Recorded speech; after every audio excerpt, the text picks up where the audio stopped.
দর্শক, কৃষি সংবাদে প্রতিদিনই আপনাদের জন্য থাকছে শখের গাছের পরিচিতি। চলুন দেখে নেওয়া যাক আজকে কোন গাছটি রয়েছে তালিকাতে।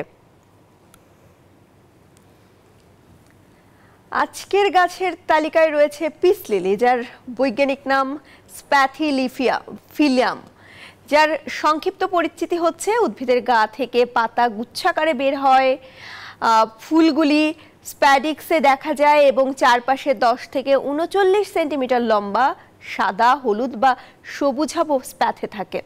পিসলিদের উপস্থিতি ভালো ঘুম সমর্থন করে এবং উদ্বেগ কমাতেও সাহায্য করে। এই উদ্ভিদ ক্ষতিকারক দূষণকারী বা রাসায়নিক পদার্থ যেমন অ্যাসিটোন বা অ্যালকোহল শোষণ করে।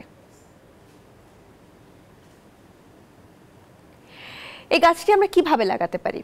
গাছটি লাগানোর জন্য বেলে বা দোআঁশ মাটি উপযুক্ত। বীজ থেকেও নতুন চারা পাওয়া যায়।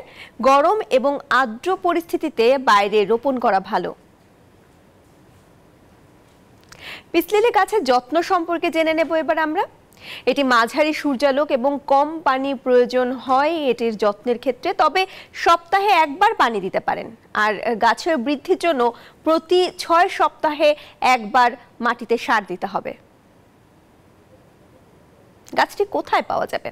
গাছটি নার্সারি, বড় সুপারমার্কেট এবং বাগান কেন্দ্রগুলোতে সবসময় পাওয়া যায়।